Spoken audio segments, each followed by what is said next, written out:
అందరికీ నమస్కారం. ఈరోజు మీ అందరికీ నేను వినిపించబోయే కథ నాన్నకు ప్రేమతో. రచయిత గీతా గారు. ఇక కథలోకి వెళితే,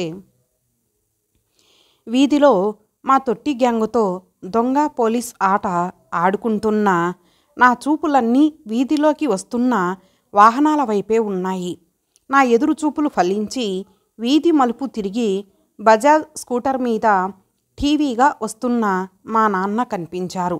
అంతే, మీరు ఆడుకుంటూ ఉండండ్రోయ్, నేను 10 నిమిషాల్లో వస్తాను అంటూ అందరికీ వినిపించేలా ఓ పెద్ద కేక వేసి ఒక్క ఉదుటున మా ఇంటి వైపు పరుగులు తీశాను. స్కూటరు అలా ఆగిందో లేదో ఇలా డిక్కీ తెరిచి వెతికేసి నాకు కావలసింది దొరకబుచ్చుకొని ఇంట్లోకి దౌడు తీశాను. స్కూటర్ ఆగిన శబ్దానికి బయటికి వచ్చిన మా అమ్మ పాలకోవా డబ్బాతో ఇంట్లోకి పరిగెడుతున్న నన్ను చూసి, చిన్ని, నీకు కావలసిందొకటి ఇంట్లోకి తీసుకెళ్తే సరిపోయిందా? ఈ డిక్కీలోని మిగతా సరుకులు ఇంట్లోకి తీసుకురావడానికి ఓ చెయ్యి వెయ్యొద్దు, రా ఇలాగా అంటూ ఓ అరుపు అరిచింది. నాన్న వైపు తిరిగి, అయితే మీరు బజారు వెళ్ళేటప్పుడు మీ చెవిలో గుసగుసలాడుతూ అది చెప్పినది ఇదన్నమాట. ఇలా అడిగినవి అడిగినట్టు కొనిస్తూ పోతే ఎంత సంపాదనైనా ఏమి సరిపోతుంది చెప్పండి అంటూ నాన్న మీద విసుక్కుంటూ నెమ్మదిగా సరుకులు ఇంట్లోకి చేరవేయడం మొదలెట్టింది. అందరిలా పిల్లల్ని షికార్లు తిప్పి హోటళ్లలో తినిపించే స్తోమత ఎలాగూ లేదు నాకు. నా అదృష్టం కొద్దీ నువ్వు పిల్లలు కూడా నా చాలీ చాలని గుమస్తా జీతంతో తీర్చగలిగే కోరికలే తప్ప అంతకు మించినవేవి కోరరు. అడపాదడపా అవి కూడా తీర్చకపోతే ఎలా చెప్పు? మిగతా సామాన్లు ఇంట్లోకి తీసుకొస్తూ తేల్చేశారు నాన్న. బానే ఉందండి మీరు చెప్పేది, అయినా ఇప్పుడు మాకు వచ్చిన లోటేంటని? ముద్దుల కూతుర్ని ఒక్క మాట అననీయరు కదా అంటూ వంటింట్లోకి నడిచింది అమ్మ. నా మటుకు నేను అటో చెవి వేసి అన్నీ ఆలకిస్తూనే ఓ 3-4 పాలకోవాలు లాగించేసి డబ్బా వంటింటి గట్టు మీద పడేసి మళ్ళీ ఆటలకు తుర్రుమన్నాను. ఆ రోజు స్కూల్లో లెక్కల మార్కులు ఇచ్చారు. నా లెక్కల ట్యూషన్ మాస్టారు మా నాన్నే. ఆయన ఇచ్చిన టార్గెట్కి కొంత తగ్గాయి మార్కులు తగ్గాయి అన్న బాధ కన్నా నాన్న ఏమంటారో అనే భయం పట్టుకుంది. అనుకున్నట్టే నాన్న గట్టిగానే కోప్పడ్డారు. ఎంతసేపు ఆటలు అల్లరి తప్పితే చదువు మీద ధ్యాస ఏది? పరీక్ష అంటే భయము భక్తి ఏడ్చిందా అసలు? ఆన్సర్ పేపర్ చూసుకో, ఎన్ని సిల్లీ మిస్టేక్స్ చేశావో. చదువు మీద శ్రద్ధ లేకుండా ఏదో నా కోసం చదివితే ఇదిగో మార్కులు ఇలాగే ఏడుస్తాయి అంటూ ఓ కసురు కసిరారు. ఈసారి తప్పకుండా అంటూ నేను ఏదో సన్నగా సనిగే లోపల నాన్న నా వైపు సీరియస్గా చూసి అక్కడి నుండి వాకౌట్ చేసేశారు. అంతే, కడుపులోంచి దుఃఖం తన్నుకుంటూ వచ్చింది నాకు. ఇదేం విడ్డూరమే, ఆయన అన్న చిన్న మాటకి ఇవేం శోకాలు, ఇదేం వరస, లే ఊరుకో ఇంకా అంటూ గదిలోకి వచ్చింది అమ్మ. అయినా నాకు తెలియక అడుగుతాను, నేను నెత్తిమీద ఓ 2 ఇచ్చినా దులిపేసుకు వెళ్ళిపోతావు. ఆయన ఒక్క మాట అంటే మాత్రం రోజుల తరబడి శోకాలు ఎందుకు పెడతావే? ఇంత అఘాయిత్యపు పిల్లవేమే అని అమ్మ అంటుండగానే, ఆయన చెప్పిన దానికి కొన్ని మార్కులే కదా తగ్గాయి, మళ్ళీసారి తప్పకుండా ఆయన చెప్పినన్ని మార్కులు తెచ్చుకుంటానని చెబుతుంటే వినిపించుకోకుండా కోప్పడ్డారమ్మా అని ఉక్రోషంతో వెక్కిళ్ళు పెట్టాను.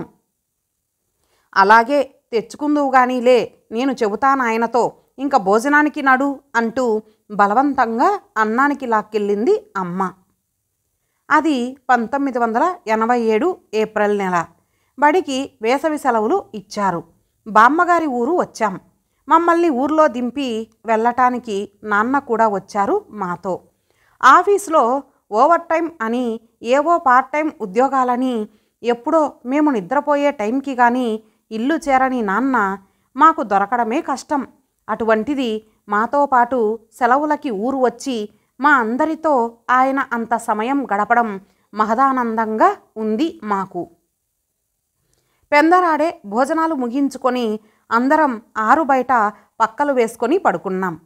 నాన్న, నిద్ర రావడం లేదు. రేపు మమ్మల్ని నీ చిన్నప్పటి స్కూల్కి తీసుకెళ్ళి చూపిస్తానన్నావు కదా, ఆ కబుర్లు చెప్పు అంటూ అడుగుతున్న పిల్లల్ని చూసి, సరే వినండి అంటూ మొదలెట్టారు నాన్న. ఈ ఊరు చాలా చిన్న ఊరు కదా. అప్పట్లో ఇక్కడ 5వ తరగతి వరకే ఉండేది బడి. ఆపై చదువులు చదవాలంటే పక్క ఊరికి వెళ్ళాలి. అక్కడ కూడా 8వ తరగతి వరకే ఉండేవి క్లాసులు. ఆ పైన చదవాలంటే టౌన్కి వెళ్ళాల్సిందే. 5వ తరగతి వరకు ఎలాగో కానిచ్చేశాం. కానీ 6వ తరగతికి వచ్చేసరికే వచ్చింది చిక్కు. పక్క ఊర్లో బడికి వెళ్ళాలంటే పడవలో కాలవ దాటి అవతలి ఒడ్డుకు వెళ్ళాలి. నా చిన్నప్పుడే మీ తాతగారు అంటే మా నాన్నగారు పోవడంతో మా చేతుల్లో అస్సలు డబ్బులు ఉండేవి కాదు. పడవవాడికి ఇవ్వడానికి డబ్బులు లేక బట్టలు పుస్తకాలు నెత్తిమీద పెట్టుకొని నడుంలోతు నీళ్లలో నడుస్తూ అవతలి ఒడ్డుకి చేరి బట్టలు వేసుకొని స్కూల్కి వెళ్ళేవాళ్ళం అంటూ చెబుతున్న నాన్నని ఆపి, మీ షూస్ జారి నీళ్లలో పడిపోతేనో అంటూ నేను వేసిన ప్రశ్నకి చిన్నగా నవ్వి, ఆ రోజుల్లో మీలా మాకేమీ స్కూలు యూనిఫామ్లు షూసు లేవు. 10వ తరగతి వచ్చేదాకా మాకసలు వేసుకోవడానికి చెప్పులు కూడా లేవు తెలిసిందా. ఉత్తకాళ్లతోనే నడవడం. అప్పట్లో మా ఊర్లో కరెంటు కూడా లేదు. ఇంట్లో ఉన్న 1, 2 లాంతర్లతో అంతమంది పిల్లలం ఎలా చదువుకోవడం? అయితే మా పక్కింటి వాళ్ళకి ఒక చిన్న కిరాణా కొట్టు ఉండేది. ఆ కొట్లో అసిస్టెంటుగా కూర్చుంటే కొట్లోని దీపం కింద చదువుకొనిచ్చేవారు. అలా వెళ్ళి అక్కడ కూర్చొని చదువుకునేవాడిని. ఇంకా 9వ తరగతికి వచ్చేసరికి టౌన్కి వెళ్ళి చదువుకోవడం మా తలకు మించిన పని అయిపోయింది. చదువు అంటే ఎంతో ఇష్టం, బాగా చదువుకోవాలని ఆశ. కానీ ఎలా? మా స్కూలు సీనియర్లు కొంతమంది టౌన్లో గది అద్దెకు తీసుకొని అక్కడ ఉండి చదువుకుంటున్నారని తెలిసి వాళ్ళని అడిగితే ఎంతో మంచి మనసుతో వాళ్ళ రూములో నన్ను చేర్చుకోవడానికి ఒప్పుకున్నారు. అలా ఉండటానికి ఇల్లు దొరికింది. బాగా చదువుకొని స్కాలర్షిప్లు రావడంతో ఫీజుల భారం కొంత తగ్గింది. అంతకుముందు షాపులో పనిచేసిన అనుభవంతో ఓ 2 షాపులో లెక్కలు రాసే పార్ట్ టైం పని దొరికింది. దగ్గరలో ఉండే ఓ టైలర్ దగ్గర బటన్లు అవి కుట్టే పని కూడా దొరికింది. అలా వచ్చిన డబ్బుతో నా వంతు రూమ్ రెంట్ కట్టి నోట్బుక్స్ అవి కొనుక్కునేవాడిని. క్లాస్మేట్స్ కొందరు తమ టెక్స్ట్ బుక్స్ ఇచ్చి సాయం చేసేవారు. అలా ఎలాగో బండి లాగించేసి స్కూల్ ఫైనల్ పాస్ అయ్యాను. ఇంకా చదువుకోవాలని ఉన్నా స్తోమత లేక అక్కడితో ఫుల్ స్టాప్ పెట్టి ఉద్యోగంలో చేరిపోయాను. అదర్రా పిల్లలు, నా స్కూలు చదువు కథా కమానీషు. బాగా పొద్దుపోయింది, పడుకోండిక అంటూ ముగించారు నాన్న. అంతా విని సాలోచనగా నాన్నని చూస్తూ, నాన్న, నీది హ్యాపీ స్టోరీనా సాడ్ స్టోరీనా? What is the moral of the story అంటూ మరో ప్రశ్న పొడిచాను. నాకు వచ్చిన ధర్మ సందేహానికి నవ్వుతూ, నాది ఖచ్చితంగా హ్యాపీ స్టోరీనే. ఎంతోమంది మంచివాళ్ళు ఇచ్చిన సపోర్టుతో నేను స్కూల్ ఫైనల్ దాకా చదువుకున్నాను. ఉద్యోగం చేసుకొని నా ఫ్యామిలీని పోషించుకుంటున్నాను. వాళ్ళే లేకపోతే నేను ఈరోజు ఎలా ఉండేవాడినో కదా. మీరు కూడా కష్టపడి బాగా చదువుకోవాలి. మంచి ఉద్యోగం తెచ్చుకొని చదువుకోవడానికి డబ్బులు లేని వాళ్ళకి ఎంతో కొంత సాయం చెయ్యాలి. పేదరికం వల్ల ఏ విద్యార్థి చదువు ఆగిపోకూడదు. అన్ని దానాల్లోకి విద్యాదానం గొప్పదానం అంటూ మా అందరికీ గుడ్ నైట్ చెప్పి వెళ్ళి పడుకున్నారు నాన్న. ఓహో, అందుకనేనేమో చదువుకనో ఉద్యోగానికనో వేరే ఊరు నుంచి వచ్చి మా ఇంట్లో ఎప్పుడూ ఎవరో ఒకరు ఉంటూనే ఉంటారు. నేను కూడా పెద్దయ్యాక నాన్నలా అందరికీ సాయం చెయ్యాలి అని ఆలోచిస్తూ మెల్లగా నిద్రలోకి జారుకున్నాను. వేసవి సెలవులు ఇంకో వారంలో అయిపోతాయి అనగా తిరిగి మా ఊరు వచ్చేశాం. ఆ రోజు ఆదివారం. ఉదయం టిఫిన్లయ్యాక పోయిన ఏడాదివి మా నోట్బుక్స్ ముందేసుకొని కూర్చున్నారు నాన్న. మా పాత పుస్తకాల్లో నుంచి ఏమీ రాయని ఖాళీ కాగితాలను నీటుగా చింపి వాటితో కొత్త పుస్తకాలు కుడుతున్నారు. వచ్చే ఏటికి అవే మాకు రఫ్ నోట్బుక్స్. దబ్బనంలోకి దారం ఎక్కిస్తూ, అమ్మడు, నేను వేణుగోపాలరావు గారితో మాట్లాడాను. వెళ్ళి వాళ్ళమ్మాయి మాధవి దగ్గర నుండి నెక్స్ట్ ఇయర్ బుక్స్ తెచ్చుకో, ఇదే చేత్తో వాటికి అట్టలు వేసేస్తాను అంటుంటే, ఈ ఏడు కూడా మళ్ళీ పాత బుక్సేనా, కొత్తవి కొను నాన్న అని మారం చేశాను. అదిగో ఆ పేచీలే వద్దనేది.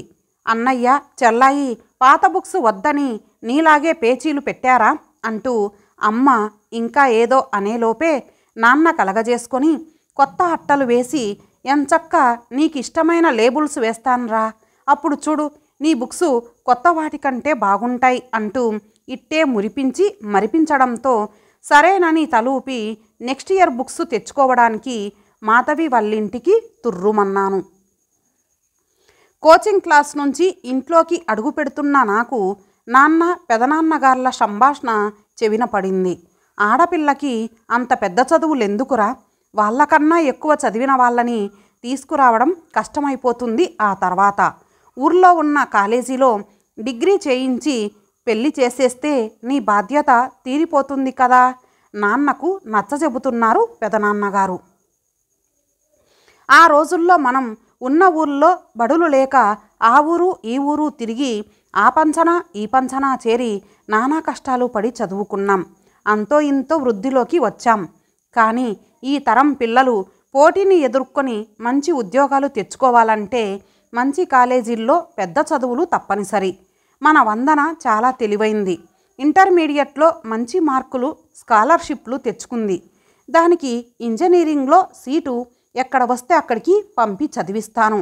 నేను నా పిల్లలకి ఇవ్వగలిగే ఆస్తి చదువే అన్నయ్య. వాళ్ళు ఎంత చదువుకుంటే అంతా చదివిస్తాను అంటున్నారు నెమ్మదిగా నాన్న. సర్లేరా, నీ ఇష్ట ప్రకారమే కానివ్వు. చదువంటే నీకున్న ఇష్టమే నీ పిల్లలకు వచ్చింది. అందరికీ చక్కగా చదువు అబ్బి వృద్ధిలోకి వస్తున్నారు. డబ్బేమైనా అవసరమైతే చెప్పు, మొహమాట పడకు అంటున్న పెదనాన్నగారిని ఆపి, లేదన్నయ్య, పిల్లల చదువులకని వేరువేరు చీటీలు కట్టాను. ఆ డబ్బులు ఉన్నాయి. అవి కాక పండగ బోనస్లు అవి వచ్చినప్పుడు వాళ్ళ పేర తీసుకున్న బాండ్లు ఉన్నాయి. ఇంకొంత రొక్కం చేబదులు తీసుకుంటే సర్దుబాటు అయిపోతుంది అంటున్నారు నాన్న. మాకు స్కూల్ యూనిఫామ్లు, ఫీజులు, పుస్తకాలు, కోచింగులు, శుభ్రమైన తిండి, బట్ట ఇలా సమస్తం ఏ లోటు లేకుండా యథావిధిగా జరిగిపోతున్నా కేవలం ఓ 2 జతల బట్టలతో నాన్న మెడలో పుస్తెల తాడు తప్ప మరే ఇతర వస్తువులు లేకుండా అమ్మ ఎందుకు అలా ఉండిపోయారో, తమకంటూ ఏమీ మిగుల్చుకోకుండా కేవలం మా బాగు కోసమే ఎలా బతికారో అప్పుడప్పుడే బాధ్యత తెలిసి వస్తున్న నాకు అర్థమయ్యి కళ్ళు చెమర్చాయి. ఏమిస్తే వాళ్ళ రుణం తీరేను, బాగా చదివి వాళ్ళ కలలు నిజం చెయ్యాలి అనుకుంటూ ఇంట్లోకి నడిచాను. ఇంజనీరింగులో ఉండగా ఓసారి సంక్రాంతి సెలవుల్లో ఇంటికి వచ్చాను. వాకిట్లో ముగ్గు వేసి ఇంట్లోకి వస్తున్న నాకు తాతగారు నాన్నతో అంటున్న మాటలు చెవిన పడ్డాయి. వారి మాటల్లో నా ప్రస్తావన రావడం గమనించి చెవులు రిక్కించాను. బాగా ఎరిగిన సంబంధం కదా, మరోసారి ఆలోచించుకోండి. అబ్బాయిది పర్మనెంట్ ఉద్యోగం, పెద్ద పదవి, సంపాదన, మంచి స్థితిమంతులు. కాకపోతే అబ్బాయి వంట చేసుకోలేక ఇబ్బంది పడుతున్నాడని వెంటనే పెళ్లి చెయ్యాలని అడుగుతున్నారు వాళ్ళు అంటున్న తాతగారి మాటలు విని గుండెల్లో రాయి పడింది నాకు. అప్పుడు నాన్న, అక్కడే కదా మామయ్య గారు వచ్చిన చిక్కంతా. వందన చదువు ఇంకా పూర్తి అవ్వలేదు. దాని చదువు మధ్యలో ఆపడం నాకు ఇష్టం లేదు. చదువు పూర్తి చేసుకొని ఉద్యోగంలో చేరి దాని కాళ్ళ మీద అది నిలబడ్డాకే పెళ్లి చేద్దామని నా ఉద్దేశం. అయిన వాళ్ళే కదా, అర్థం చేసుకొని ఓ 2-3 ఏండ్లు ఆగుతామంటే అప్పుడు మనం మాట్లాడుకోవచ్చు అన్నారు నిక్కచ్చిగా. నేను ఆ విషయం కదిపి చూశాను అల్లుడు గారు. వందనను మొన్న ఏదో పెళ్లిలో చూసి ఇష్టపడ్డారట. అమ్మాయి డిగ్రీ పూర్తి చేయకపోయినా పర్వాలేదు, మాకు ఉద్యోగం చేసే కోడలు అక్కర్లేదు, ఇంటి పట్టున ఉండి ఇంటి పనులు అవి చూసుకుంటే చాలు, 2-3 నెలలకు మించి ఆగడం కుదరదు అన్నారు వివరించారు తాతగారు. మీకు తెలియంది కాదు మామయ్య గారు, నేను వందనని కొడుకులాగే పెంచాను. అది చదువుల్లో ఫస్టు, మంచి తెలివితేటలు గల పిల్ల. దానికి ఎంతో మంచి భవిష్యత్తు ఉంది. దాన్ని వంటింటికి పరిమితం చేసే కుటుంబంలో ఇవ్వలేను. మీరు అన్యథా భావించవద్దు. ఏదో ఒక రకంగా సర్ది చెప్పి ఈ సంబంధం తప్పించేయండి అని మెత్తగానే తేల్చేశారు నాన్న. అండగా నువ్వు ఉండగా నాకు భయమెందుకు నాన్న, దండగా అంటూ ఎప్పుడు నాన్నతో నేను కొట్టే సరదా డైలాగుని మననం చేసుకొని గట్టిగా ఊపిరి పీల్చుకున్నాను. ఇంజనీరింగు మంచి మార్కులతో పాసైన నాకు ఆ వెంటనే మంచి కంపెనీలో ఉద్యోగం వచ్చింది. నెలకు 5 అంకెల జీతంతో నాకొచ్చిన ఆఫర్ లెటర్ చూసి మురిసిపోయారు నాన్న. హైదరాబాద్ మకాం మార్చవలసి వస్తోంది. కొత్త ఊరు, ఆడపిల్ల ఒక్కతే ఎలా ఉంటుందో ఏమో అని దిగాలు పడింది అమ్మ. అలా ఉద్యోగరీత్యా హైదరాబాదులో ఓ రూమ్లో మకాం పెట్టిన నన్ను అట్టే ఆలస్యం చెయ్యకుండా మంచి సంబంధం ఒకటి చూసి ఓ ఇంటిదాన్ని చేసేశారు అమ్మ నాన్న. ఆఫీస్ నుండి ఉసూరుమంటూ ఇల్లు చేరేసరికి 7 దాటిపోయింది. నా కోసమే ఎదురు చూస్తున్న నా చిట్టి తల్లి గబగబా పాక్కుంటూ వచ్చి నా చంకెక్కేసి ఆపై వదల్లేదు నన్ను. దాన్ని చంకనేసుకొనే ఆ పని ఈ పని తెముల్చుకొని కాస్త అలా కూర్చున్నానో లేదో నాన్న దగ్గర నుండి ఫోన్. ఏరా, ఈ మధ్య ఫోన్లు లేవు, అంతా కులాసాయేనా, చంటిది అల్లుడుగారు బాగున్నారా అంటూ చల్లని పలకరింపు. ఆఫీసులో పని చాలా ఎక్కువైంది నాన్న. ఇంట్లో చంటిపిల్ల ఎదురు చూస్తోందని తెలిసి కూడా ఆఖరి నిమిషంలో ఆ పని ఈ పని చెప్పి లేట్ చేసేస్తాడు నాన్న మా బాస్. పరమ చాదస్తుడు, శాడిస్టు. విసుగొచ్చేస్తోంది. జాబు మారిపోదామని చూస్తున్నాను అన్నాను ఉయ్యాలలో పిల్లని ఊపి నిద్రపుచ్చుతూ. వందన, బాసు కష్టాలు లేనిదెవరికి? ఆ రోజుల్లో మావి ఏవో వానాకాలం చదువులు, అరాకొరా జీతాలతో దొరక్క అబ్బురంగా దొరికే చిరు ఉద్యోగాలు. మీలా కాస్తకి కూస్తకి ఉద్యోగాలు మారే అవకాశం మాకు లేదు కాబట్టి బాసు ఎలాంటి వాడైనా సర్దుకుపోయేవాళ్ళం. కొన్నాళ్ళకి పరిస్థితులు అవే చక్కబడేవి. అయినా అమ్మడు ఇలా చిన్నా చితక కష్టాలకి భయపడి మంచి జీతం, ఎన్నో ఫెసిలిటీస్ ఉన్న అంత మంచి కంపెనీలో ఉద్యోగం మానుకుంటావా చెప్పు? ఆ వెళ్ళే కొత్త జాబులో మాత్రం అన్నీ బాగుంటాయని గ్యారెంటీ ఏంటి? అతిగా ఆలోచించి మనసు పాడు చేసుకోకు, ధైర్యంగా ఉండు, అన్నీ అవే సర్దుకుంటాయి అంటున్న నాన్న మాటలు వింటూ ఆలోచనలోకి జారుకున్నాను. నిజమే కదా, కొత్త చోట కూడా ఇలాంటి త్రాష్టుడే తగిలితేనో భయపడి పారిపోతే ఎలా? నాన్న చెప్పినట్టు ఓర్పుతో పరిష్కరించుకోవడమే బెటర్ అనుకుంటూ ఫోన్ పెట్టేశాను. అన్నయ్యకి హైదరాబాద్ బదిలీ అవ్వడంతో ఈ మధ్యే అమ్మ వాళ్ళు హైదరాబాద్కి మకాం మార్చారు. ఆఫీస్ నుండి ఆగమేఘాల మీద అమ్మ వాళ్ళింటికి చేరాను. సోఫాలో కూర్చొని వార్తలు చూస్తున్న నాన్న పక్కన చేరి నా బ్యాగులో నుండి ప్రమోషన్ లెటర్ తీసి ఆయన చేతికిచ్చాను. ఆ లెటర్ తీసుకొని చదివిన నాన్న కళ్ళు చెమర్చాయి. నా గొంతు విని లోపల నుంచి వచ్చిన అమ్మతో, చూడవే, వందనకి ప్రమోషను, మంచి ఇంక్రిమెంటు వచ్చాయి. నా సర్వీసు చివర్లో కూడా ఇంత జీతం అందుకోలేదు నేను అని చెప్పి, చాలా సంతోషంరా అమ్మడు, ఇలాగే కష్టపడి పనిచేసి ఇంకా మంచి పేరు తెచ్చుకోవాలి అంటూ భుజం తట్టారు నాన్న. ప్రమోషన్ వచ్చిన దానికన్నా ఎక్కువ సంతోషమేసింది ఆయన కళ్ళల్లో తొణికిసలాడిన ఆనందాన్ని, గర్వాన్ని చూసి. కొంతసేపటికి భోజనాలు వడ్డించాను రండి అని అమ్మ పిలిస్తే టీవీ కట్టేసి వెళ్ళి భోజనాలకి కూర్చున్నాం. అన్నం కలుపుకుంటూ నాన్న, వందు, నీకు మొన్న చెప్పాను కదా, మా ఆఫీస్ ప్యూను సడన్గా పోవడంతో ఫీజులు కట్టలేక వాళ్ళ పిల్లలు డిగ్రీ మధ్యలో ఆపేయాల్సిన పరిస్థితి వచ్చిందని, ఆ కాస్త డిగ్రీ పూర్తయిందంటే ఏదో ఒక ఉద్యోగం చూసుకొని వాళ్ళ అమ్మని, కుటుంబాన్ని వాళ్ళే చూసుకుంటారు. నువ్వొకరిని, అన్నయ్య ఒకరిని ఆదుకొని ఎలాగోలా డిగ్రీ గట్టెక్కించేయాలిరా, అల్లుడు గారితో ఒక మాట చెప్పి అంటున్న నాన్నని మధ్యలోనే ఆపి, నువ్వు అంతలా చెప్పాలా నాన్న? నేను ఆయనతో ఆ రోజే మాట్లాడాను. డబ్బులు కూడా డ్రా చేసి తెచ్చాను. వాళ్ళకి రేపే పంపండి అంటున్న నన్ను చూసి తృప్తిగా తలాడించారు నాన్న. మాకు ఇహానికి కావలసిన చదువు సంధ్యలు, విద్యాబుద్ధులు, ఉద్యోగాలు అన్నీ ఏర్పాటు చేసిన నాన్న పరానికి కావలసిన పుణ్యం, పరమార్థాలను కూడా ఏర్పాటు చేస్తున్నారు. మా నాన్న బంగారం అనుకున్నాను మనసులోనే. ఆ రోజు బాలల దినోత్సవ వేడుకలు జరుగుతున్నాయి మా చిట్టి స్కూల్లో. పేరెంట్స్కి ఏర్పాటు చేసిన కుర్చీలలో కూర్చొని చూస్తున్నాం నేను, మా వారు. కొంతసేపటికి స్టేజీ మీదకి వచ్చిన మా అమ్మాయి తనకిచ్చిన surprise topic my hero, my role model మీద స్పీచ్ మొదలుపెట్టింది. తన తండ్రే తన హీరో అంటూ, ఆయన తనకి ఎప్పుడూ అండగా ఉండి ఎలా స్ఫూర్తినిస్తారో, నాన్నంటే తనకి ఎందుకంత ఇష్టమో తనకు చేతనైన 4 చిన్న మాటల్లో అనర్గళంగా ఏకరువు పెట్టేసింది. నేను ఆఫీస్ నుండి ఇంటికి వచ్చింది మొదలు పడుకునే వరకు నన్నే అంటిపెట్టుకొని నా చంక దిగని ఈ అమ్మ కూచి సడన్గా ఇలా నాన్న కూచిగా ఎప్పుడు మారిందబ్బా అని ఆశ్చర్యపోవడం నా వంతయింది. కూతురి వాగ్దాటిని, అది తనపై కురిపిస్తున్న ప్రేమని చూసి మురిసిపోతున్న మా వారితో ఒకంత అక్కసుగా గోరుముద్దలు తినిపించడం, హోంవర్కులు చేయించడం, రోగం రొస్టు వస్తే సేవలు చేయడం, ఇదంతా ఏమో నా పని.